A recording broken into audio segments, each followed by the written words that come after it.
Hokie Hangover, Virginia Tech 21, Georgia Tech 6. That's a dub.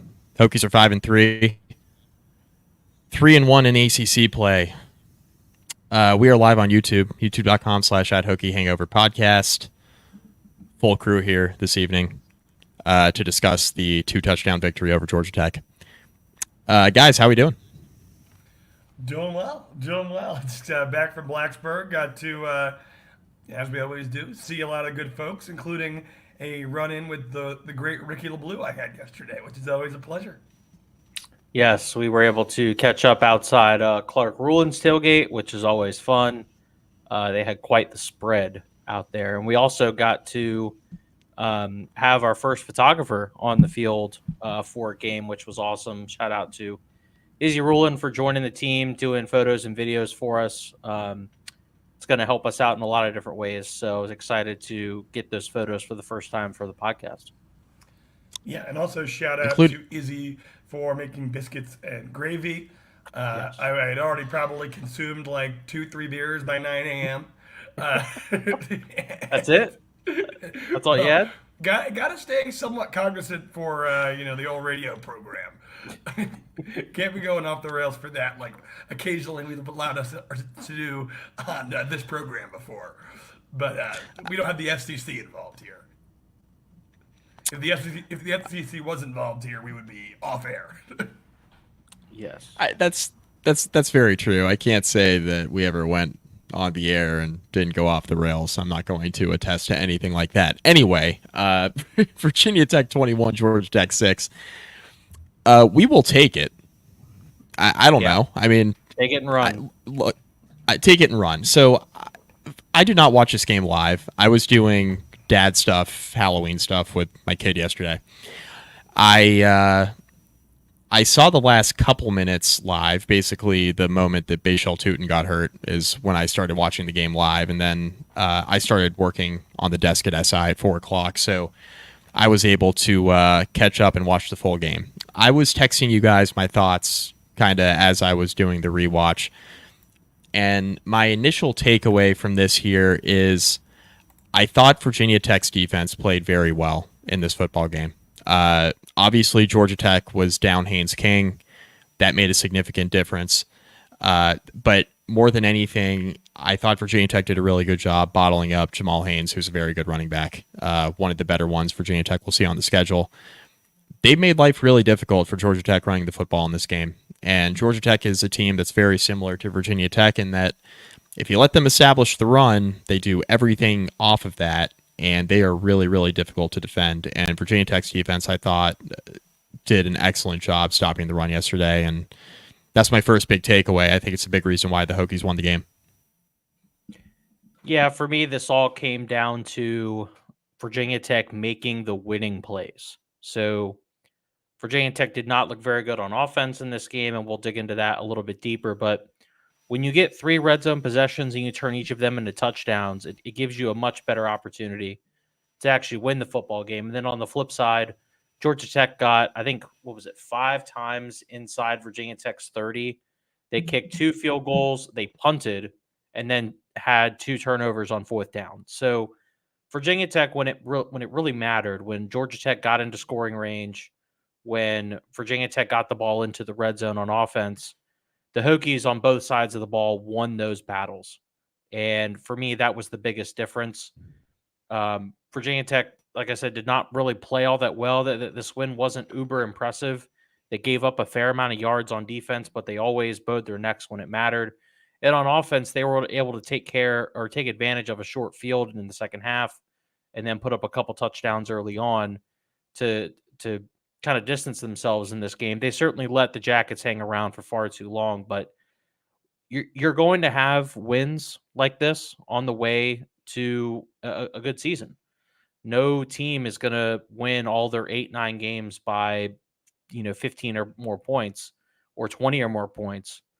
You're going to have these games where it's a bit of a rock fight. You're really kind of struggling on both ends of the football. And while Virginia Tech didn't really struggle on defense, they certainly gave up enough yards. But again, it all goes back to the winning plays. They won on 3rd down. They won on 4th down. They won in the red zone.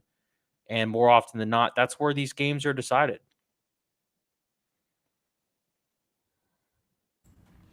Yeah, and I'll echo that. So it wasn't a one-score game, right? But of all the HCC wins in the Brent Pry era, it probably felt the most like a one-score game, right? It didn't feel like the Hokies had the thing in the bag at halftime by any means, right? So, tip of the hat to Brent Pry, the job that they did coaching, being able to get through it. Obviously, the bend but don't break defense was, albeit stressful, but effective for Virginia Tech. And as our listener Greg Azar just pointed out, tip of the hat to Bowen for the creative play calling. You saw the Philadelphia Eagles roots there, whether it be with the tush push, whether it be with, of course, the Philly special, with Kyron Jones catching a touchdown. So, yeah, I mean, it didn't leave you, super overwhelmingly confident, but I mean, Georgia Tech looked like what they are out there, and that's a pretty good team that was playing with their backup quarterback, and Virginia Tech was able to go out and play their brand of football enough to pick up the W, and like you said, Ricky, take it and run. Yeah, I was thinking back. I mean, there are several games I watched this weekend where there were some good teams on the field that were not able to overwhelm their opponent. The one that stuck out to me was Ohio State, Nebraska, right? Ohio State was in a dogfight with a Nebraska team that got killed a week ago, right? And got totally embarrassed by Indiana. And a week later, Nebraska is in position to go down and win the game against Ohio State on the road. Georgia had a rock fight game with Mississippi State, I guess 3 weeks ago. Mississippi State's one of the worst teams in the Power Four, and they were in a rock fight with them. And obviously, we know how good Georgia is. They went and beat Texas in Austin a week ago. So you're going to have games like this, which is the point you both just made. And it was good to see Virginia Tech win this game, right? Hokies had 7 3-and-outs here on possessions that actually mattered. They also technically had a 3-play drive at the very end of the game where they were taking a knee, so we'll throw that one away. Virginia Tech was 2 for 15 on third down. Not very good, obviously. I thought Georgia Tech's defense, for the issues that it had coming into this game, and we talked about the game that Georgia Tech just played a week ago against Notre Dame, where the Jackets really, really struggled to tackle. Just a lot of blown assignments and a lot of missed tackles and just sloppy play defensively.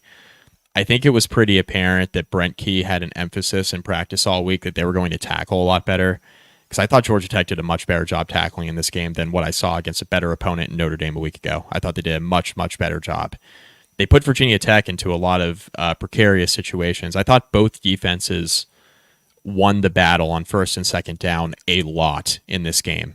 Both teams, both offenses played behind the sticks a bunch. Obviously, that's apparent by Virginia Tech, who's been a pretty good third down team all year offensively, going 2 for 15. That doesn't happen by accident. A lot of that is situational football. Hokies played behind the sticks a lot in this game. A lot of 3rd and 7s, a lot of 3rd and 8s. Situations where, Drones was under pressure a lot. I thought Georgia Tech really overwhelmed Virginia Tech's offensive line in this game. For all the praise we've given Virginia Tech's offensive line lately, this was the worst game they've played in probably 4 or 5 weeks. I didn't think the offensive line played particularly well on Saturday, but obviously give Georgia Tech some credit there. Georgia Tech, 11 tackles for loss here. Not great. So this is a Georgia Tech defense, not optimal, against a defense that came in and like I mentioned on the preview, better than it was a year ago, but this is not a defense that is unlike any that Virginia Tech has seen all year. Like, Tech's had success, the Hokies have had success against defenses like Georgia Tech this year, but they really, really struggled in this one. And I think it's a combination of things, right?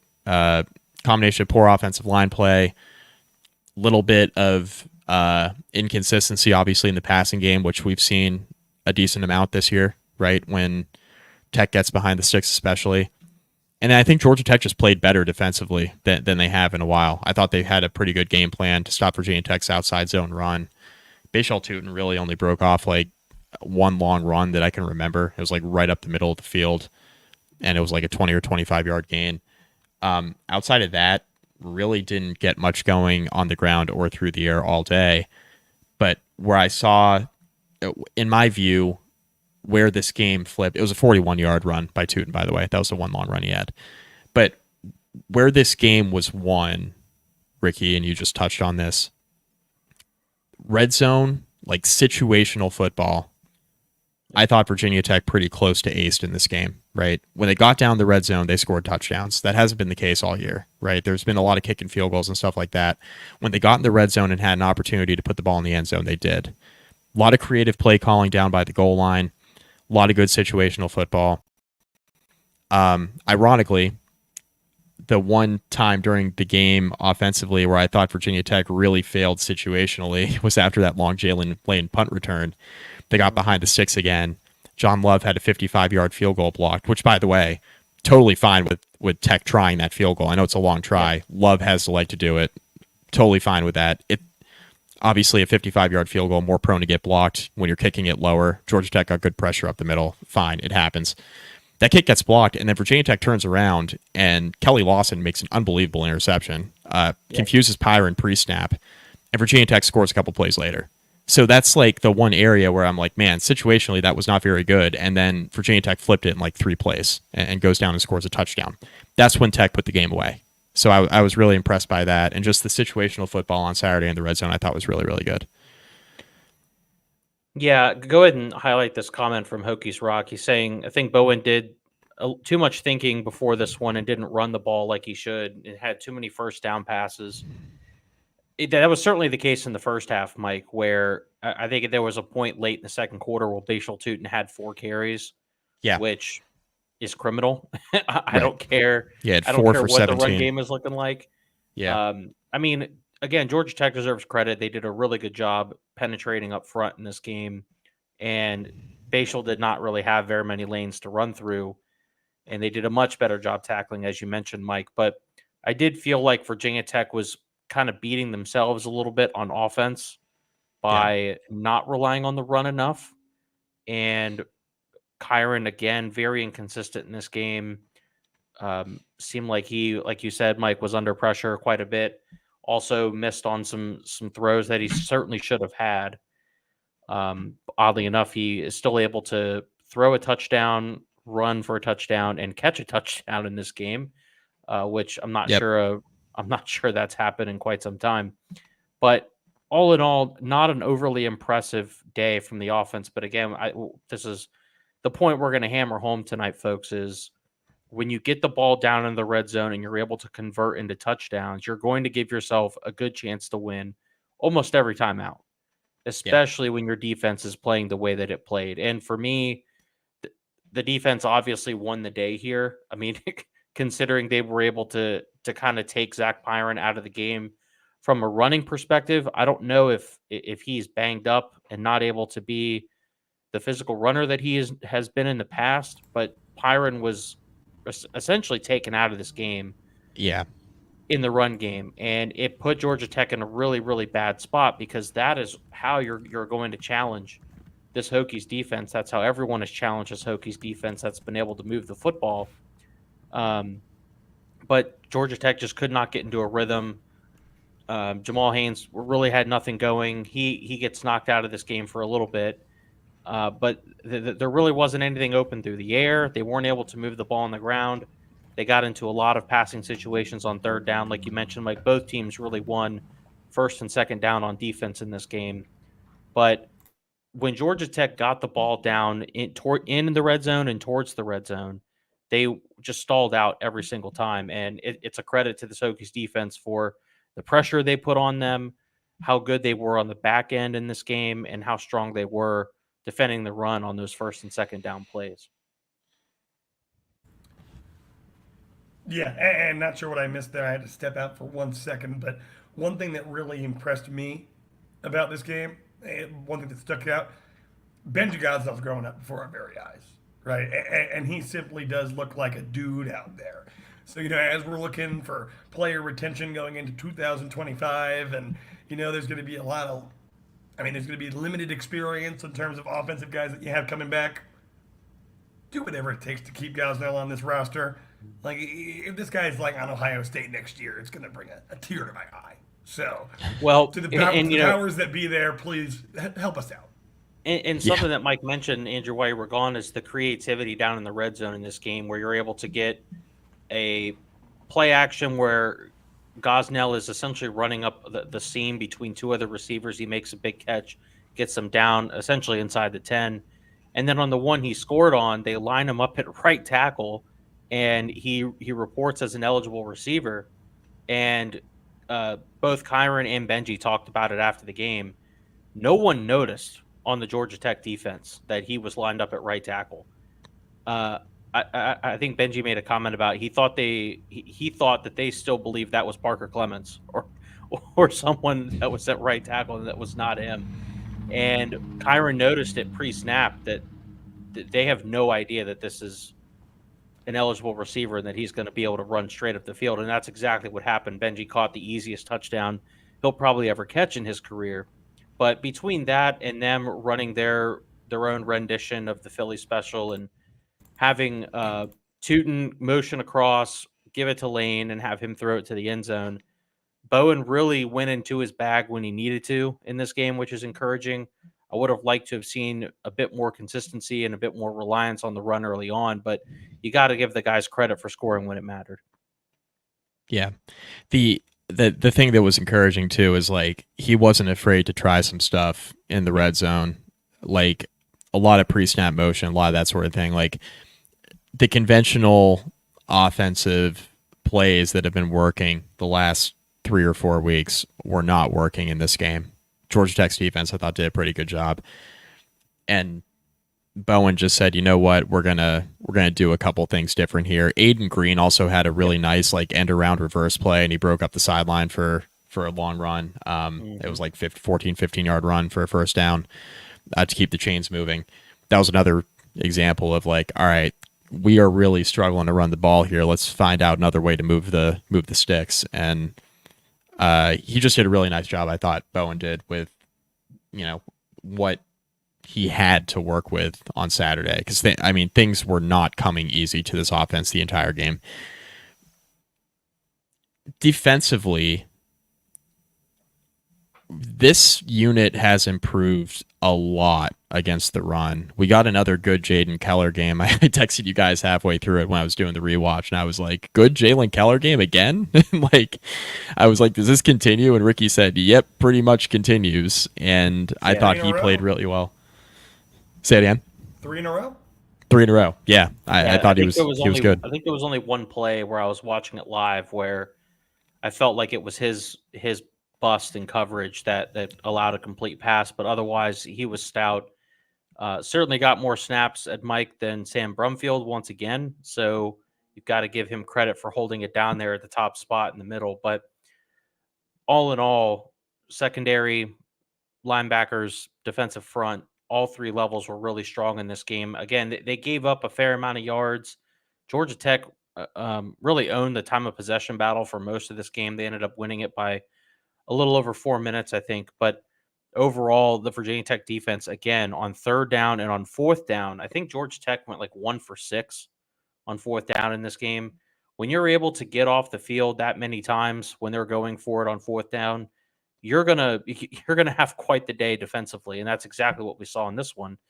And to me, the second half defense, where especially in the 3rd quarter, where Virginia Tech had yet to put it away, and it was still an 8-point game, and Virginia Tech's defense kept getting thrown out there after punt after punt after punt when Virginia Tech had the football, but the defense continued to stand up and get stops, and it was just constant. And whether it was Zach Pyron or Aaron Philo, who had a little bit more success through the air in this game than Pyron did, neither of those quarterbacks had a fun day back there. They were under pressure quite a bit, and Virginia Tech only registered 1 sack in this game, but they certainly got to the quarterback quite a bit and forced a lot of bad passes, and were able to pressure them into some throws that they probably didn't want to make. Brent Key said, you know what? We are not going to let Antoine Powell Ryland or literally anybody else do what they just did to Boston College. Like, we are going to make sure we get the football out. And to Antoine's credit, he still had 3 hurries in this game. I know he didn't get a sack in this one, but he still did have three hurries in this game. So he was still able to make an impression. Wilfred Panay, who has kind of been a revelation this year, him and Josh Fuga both have, in my opinion, played much better than most or anyone expected them to coming into the year. I kind of expected those guys to be known commodities at this point, but they really have stepped it up. Keontae Jenkins was stellar in this game, 2 tackles for Played loss great. off the edge. Yep. He really is. And, for a guy like Caleb Spencer, who looked like he was maybe gunning for Keontae's job there for a little bit, Keontae Jenkins is quietly, and yesterday not so quietly, had really 2 good back-to-back games and is starting to make a lot of difference there off the edge. Yep. Virginia Tech. One more quick thing, Andrew. After Virginia Tech took the 21-6 lead, the Hokies punted on their final 4 offensive possessions, not including the final kneel down of the game. But they also defensively, and this is what Ricky was just alluding to, when the defense just had to keep getting run out there.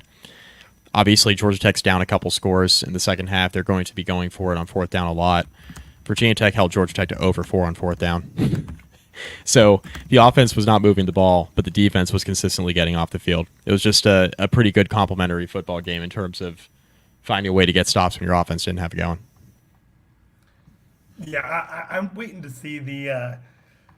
For those of you who follow Parker Fleming on Twitter, he does a "Did we really get beat that bad?" basically comparing the success rates of the 2 teams. And I would venture to say that Virginia Tech and Georgia Tech were probably the difference there would be closer than the final score. Yeah, absolutely. Would certainly indicate. But again, it comes down to executions. Close only counts in horseshoes and hand grenades, as they say, right? And Georgia Tech ended up being, like I said, exactly what we thought they were. A team with a strong defense, a team with some strengths, but lacking the dynamism and the playmaking ability under center to allow them to, stay with the Hokies in this game and really get that, offense moving and executing when it matters. So, we can walk away with the win. We can do so knowing that if Haynes King was playing, this might be a Tighter different game. story, right? I mean, an entirely different story there. I mean, talking to people, right? It's like if we were playing without drones, right? Like if Shalee is in, like, yeah, he's going to be somewhat competent, but you lose elements of your offense and dynamism in your offense that you otherwise expect to have.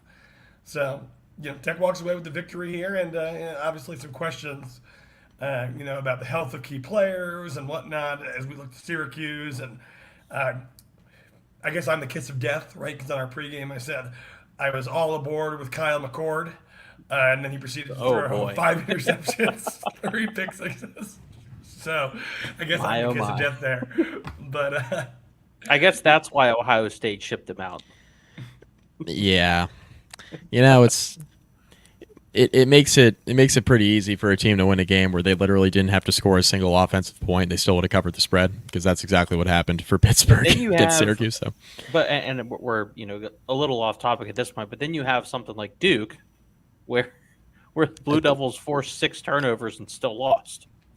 Forced 6 turnovers, scored 0 points off the 6 turnovers, also had a field goal blocked at the end of regulation. By the way, I was on the under, and all I needed was Duke to just kick the field goal at the very end.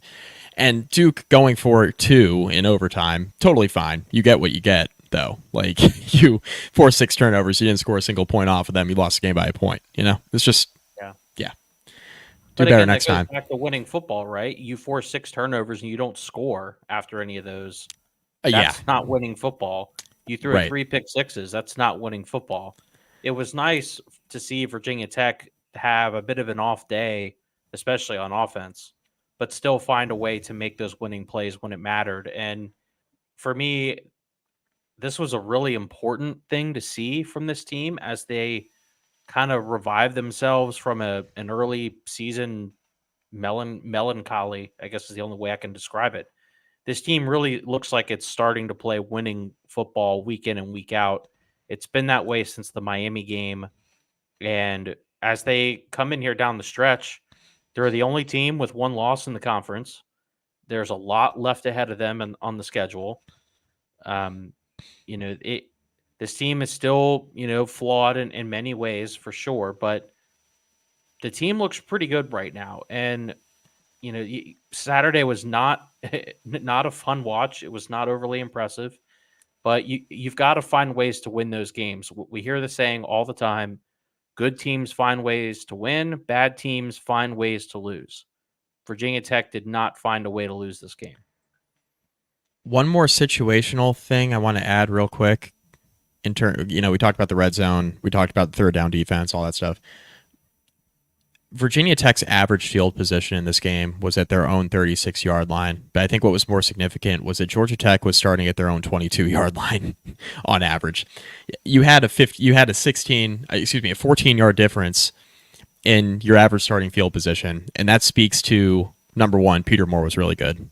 And this was a game you don't want to have to have a Peter Moore masterclass. You don't want to have a lot of games where you have to overly rely on your punter, but when you need him, you need him. And Tech needed him on Saturday, and he came through, and that really helped a defense that was playing well. So that's a significant part of the game too, in terms of yards, field position. MVP of the game, Peter Moore. I asked him that after the game, actually, but he was quick to credit his gunners too. Like Dante Levitt played really well in this one. Off the edge, made a couple tackles downfield. But this was a really strong special team showing. And when the offense is not jiving and you're in these tight games, these plays oftentimes can make huge differences. And Peter Moore was excellent. It's funny watching a team like Boston College, who was having a serious punting issue on Friday night. And then you look at a guy like Peter Moore, who, for the most part, has been very consistent throughout his career. And it makes you remember you can't take this kind of stuff for granted. It's nice to have a pretty good punting operation, because in these games you might need it. Yeah, ultimately, again, it's three phases of the game, right? And it's the stuff that you could overlook, just like you were saying there, Ricky. But Virginia Tech on the special team side, whether that be with John Love, who's been amazing, whether that be with Peter Moore, when they can send the players out in the field without two guys wearing the same number, they've otherwise been pretty effective. So, credit where it's due there. Was waiting for it. I'm glad that we figured that out. I'm glad it took half the year for us to figure that out. Yeah, well, there's still time to screw it up. Don't worry. Job 3 years in, baby. So obviously this game wasn't overly impressive in terms of just how it played out. Really ugly game. But the one thing I want to say here is I don't think we've had a win in the Brent Pry era quite like this. And Ricky, you mentioned how encouraging it was to see Virginia Tech not have its best stuff and still go out and win this game by a couple touchdowns. That's kind of how I came away from it. I was pretty impressed from that. It's a day where obviously the offense looks awful for most of it. Situationally good, right, in the red zone, but in between the 20s, not great. And you're having a really hard time blocking a Georgia Tech defense that has not been great all year. They came in and had a good game plan and was playing well. And your defense found a way to grind through it. And your special teams, short of the 55-yarder that got blocked, which you almost just kind of throw out because it's a 55-yard field goal and you're trying to steal points there anyway. This really was a game where your other two phases really picked up the offense. And I feel like a lot of times throughout Pry's tenure so far, it's either been everything for the most part firing on all cylinders and Virginia Tech's winning ACC games. The first one, by the way, in his tenure. We mentioned this on the preview. Andrew, this was a hat tip to you on the preview for that stat. This was the first time that Virginia Tech has won an ACC game by less than 17 points since that UVA game in 21. So, pretty good stuff. Pretty good stuff. Point being, we haven't seen a win like this where the other couple phases kind of pick up a unit that's been struggling, and it's just kind of like a slog of a game. So in that sense, I was impressed by this win because Virginia Tech has not been doing this under Brent Pry. And more often than not, we've seen, okay, if the offense is struggling, oh, now the defense has given up an explosive. Oh, now we're missing a short field goal. Or I know John Love's been really good this year, but he missed a shorty against ODU or Rutgers, or I can't remember, but early in the year. He had a short one blocked against ODU. Yeah, that's what I'm thinking of. Friend of the podcast, Stephen Newman, said something to me yesterday that I thought was interesting. He's essentially saying that you're like the week to week fluctuation between college football teams is so high that really all that matters is finding ways to grit out these wins. And if your week to week production on one side of the ball or one particular unit is not always consistent, that's standard. A lot of college football teams really struggle with this on a week to week basis because we have to remember these are 18 to 23-year-olds. Well, depending on what program you're at, they may be a little bit older, but most of these guys are still coming into their own as adults. They're certainly coming into their own as players, and they just don't have the level of consistency that you may see at the professional level. So most of these programs across the country are dealing with the same kinds of things, and it all comes down to, can you make the winning plays when it matters? And, you know, like you said, Mike, we haven't seen that for much of the Brent Pry era, maybe ever. And if Virginia Tech can start doing this a whole lot more often, it'll certainly spell good news for the future. Yep, I mean, Ricky, what you just explained there is essentially can be summed up to the importance of good coaching. And, you know, despite the fact that Georgia Tech was playing with their backup quarterback, and I said this on ESPN Blacksburg on the pregame show. Like, look, Pyron's beaten Virginia Tech before. And this is the same Virginia Tech team that, like, you know, albeit against Old Dominion, with Old Dominion's backup quarterback, he's like running free for a 50-yard touchdown run, right? Like in a game where the offense Georgia really Southern, by the way. Yeah.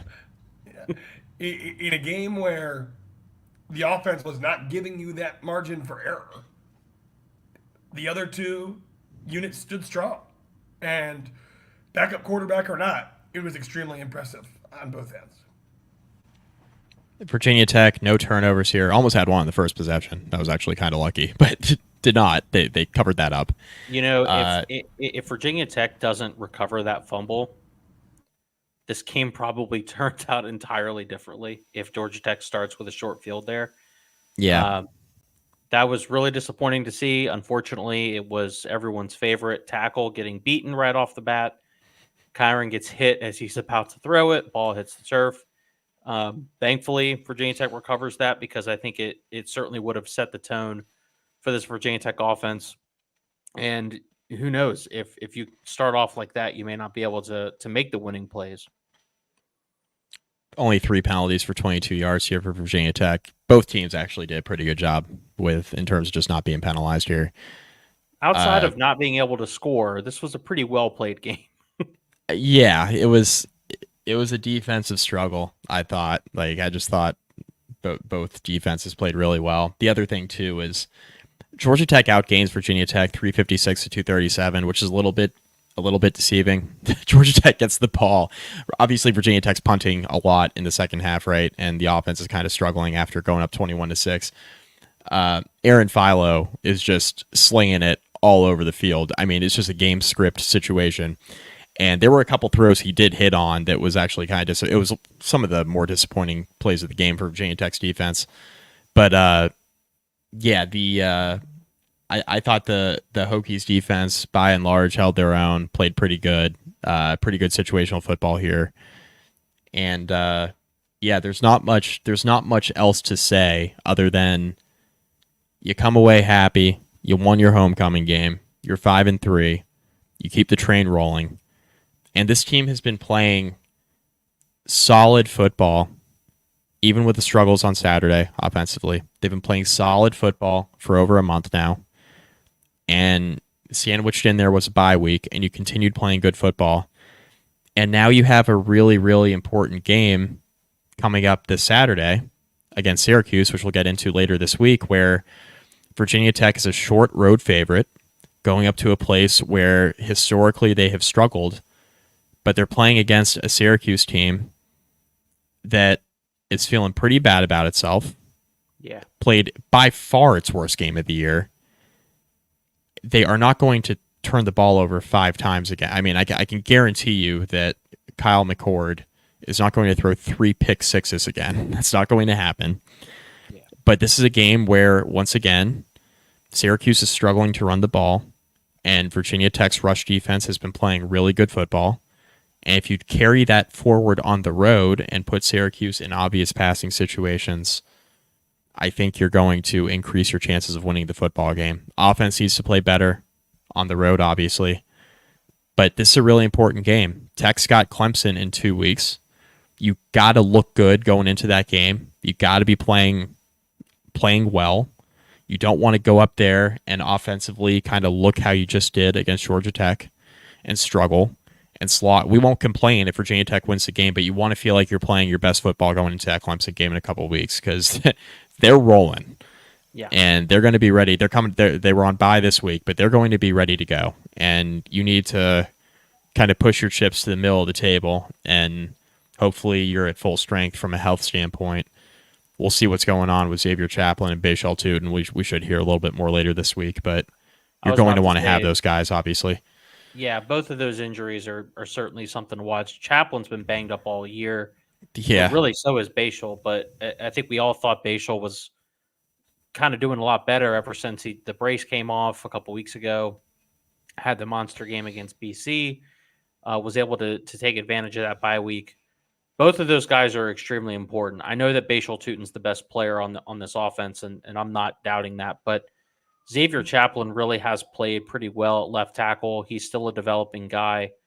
It also hurts Virginia Tech's tackle depth tremendously when they're already rotating right tackles, and Johnny Garrett and Parker Clements are essentially in a timeshare over there. And yeah, I think it's certainly been a mixed bag for both of those guys. I know Parker gets a lot of the hate, and much of it's warranted, but Johnny Garrett has been up and down over there as well. And I think Virginia Tech would certainly love to not have to play both of those guys, both at left and right tackle.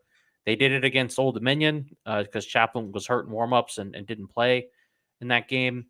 But ultimately, Virginia Tech really needs both of those guys to get healthy. And we sit here Sunday night, 10:15. No updates on either of those guys. We'll see what Brent Pry says tomorrow in his press conference. I would envision he would say a whole lot of nothing, and that we're going to be entering the weekend not knowing much about the status of either of these guys. The encouraging sign was Tootin was walking around after the game. He briefly went into the small locker room near the south side of the stadium. Apparently he was getting x-rayed, but again, was walking around the game on the field afterwards. Didn't look like he was in serious pain.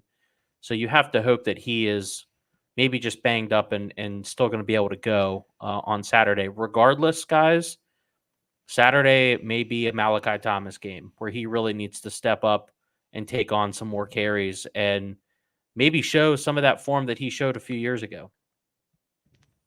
Yeah, because you're going to have Tootin ready for Clemson. I mean, if it's not a serious injury and he's just banged up, you got to win every game you're playing, right? This isn't like save. I'm not. And in right the on camp cue, of guys. saving for Gregory Azar Clemson. in the comments. Yeah, this is a game where Thomas needs to step up for sure and find a way to make an impact. Yeah. To the commenter who says, does Andrew not realize that Benji Gazelle decommitted from OSU to come to VT? I did realize that, which is why I'm saying maybe that would happen. But of course, yeah. Yeah. That was like a fill-in random school. I'm just saying, keep the guy on the roster, please. He's getting really good. Yeah. Retention is a thing now. Got to retain your guys. Exactly. Retention is of the utmost importance in college football because though the transfer portal can fill gaps, and I will not run from the fact that many of Virginia Tech's best players on the roster did come from the transfer portal. You can't always rely on that, right? I mean, look at the likes of Montavious Cunningham, can't see the field. Look at Florida State. They try to, they run it successfully last year. They come back and try to do the exact same thing, and lightning doesn't strike twice, and it's a unmitigated disaster in Tallahassee.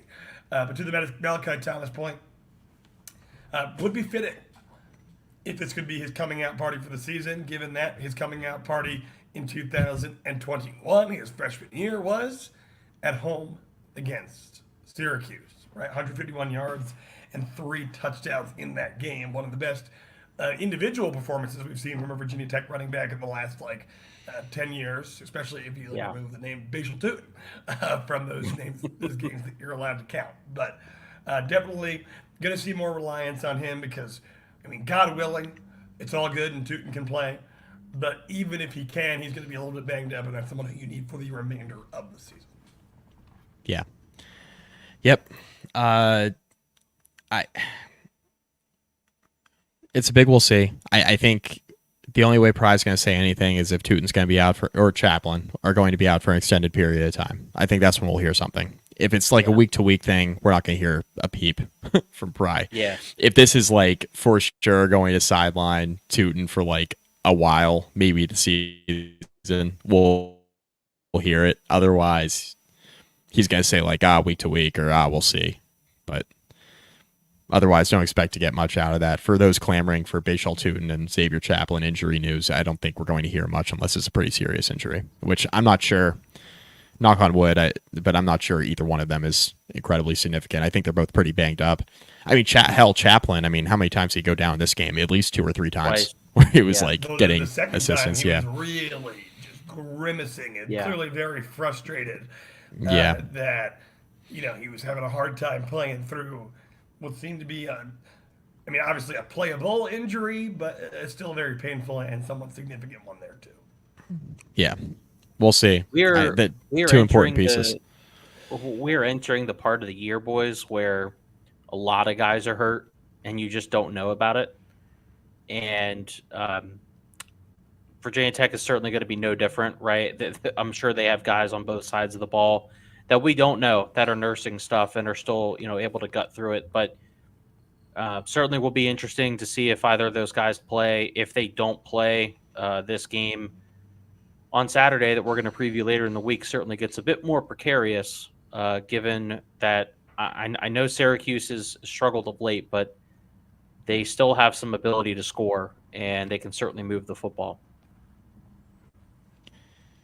You got to have it. You can't be doing the whole losing 50-50 games after you lost to Vanderbilt and Rutgers. They're essentially a win out, except for Clemson, if they want to have the kind of season that I think a lot of fans would like them to have. Agree. Yeah, anything else would be, at least 7 wins. That's pretty disappointing with the expectations that you had coming in this year. 8 wins, but they clearly picked it up at the end. A lot of fun towards the end of the season, opportunity to get that 9th win in a bowl game, which would then be a better bowl game. It's going to require winning out, except for Clemson at a minimum, like you said there, Ricky. And this Syracuse game, which we will preview at length, one that a lot of people looked at as a real potential trap going into the year. I think anyone listening to this podcast doesn't need to be refreshed on Virginia Tech's history up in what Ricky LeBlue has dubbed the Jiffy Pop Dome. But yeah, it's a can't lose if you're Virginia Tech. But to Brett Pry's credit, 3 wins in a row, first time since 2019. Yes. We're going to need to get the pull on when the last time 4 wins in a row was. It certainly feels like the vibes around the program are changing. As my fiance knows, I'm not a big fan of the word vibes. I think it's extremely overused. But it does feel like the narrative and and kind of how people think about this program is shifting a little bit, at least around the university. I don't know if it's shifting nationally just yet, but folks that cover the team, folks that follow this pretty heavily, it does feel like there's a bit of a restoration of optimism right now. And 3-game win streaks will do that, right? I mean, it shouldn't be all that surprising, but if Virginia Tech can play to this level for the remainder of the year, even if they do lose that Clemson game, I think a lot of that optimism will be warranted. And I think a lot of folks, not everybody, but a lot of folks will certainly feel pleased with how Virginia Tech was able to turn their season around. And I got the pull. It's going for 4 wins in a row for the first time since 2017. The Hokies opened the season at 4-0 with wins over West Virginia, Delaware, ECU, and Old Dominion. Man, that ECU game was an absolute bludgeoning. I was there for that one. I think Tech dropped Was. 60 in that game. 64 remember 17 correctly. final Yeah. score. You went down to Greenville for it? Jack Click was taking snaps in the fourth quarter, and folks were getting absolutely hype. It was a pretty fun experience. But You even got AJ Bush in there for that one. Oh my God. Yes, AJ Bush did play in that game. Oh my God. That was what a throwback. that was an empty the bench game. Like they played everyone that had a jersey. I feel like AJ Bush is like probably like in senior management at like a mid-tier accounting firm or something. He's been gone for so long. Yeah, What's happening? He has been gone a while. Looking at this here. Shout out to Jack Click. Shout out Jack Click. Yeah. Good Lord. There were 10 different Hokies with a rushing attempt in that game. Wow. More of that. All right. We'll be back later this week to preview the game against Syracuse. I've already mentioned this is a big one. It's on the CW. Oh, Makes me nervous. Makes me nervous. Really quick, make sure y'all go check out some of the best photos of the game on our X. You can find those there. Also, column is posted on my end. Check out my X at Ricky the Blue. Go read that. Like Mike said, we'll be back with the preview soon. Anything, Andrew? Good? I would just say for Virginia Tech fans who are excited about the Clemson game, which I am categorized under that, don't expect it to be announced tomorrow. I think the 6-day hold is near inevitable there, unfortunately. Yeah. And sources are telling me, just people who understand how the TV scheduling works and is following it closer, that we're either looking at 7 or noon. So 3:30 apparently is off the table. So 7 or noon. Let's hope it's 7. As much as I love beer for breakfast, 7 o'clock sounds better. Much as I love beer for breakfast. All right. I don't know which situation is better for Andrew's liver, a nooner or a night game. I'd venture to guess beer for breakfast probably better just because you don't have as much time. But Yes, I never doubt you, Andrew. never doubt you. I have faith in you. We like to have fun. Yeah, that's no doubt about that. We'll be back. Yeah, we've had too much fun before. We'll be back later this week to preview the Syracuse game. Go Hokies.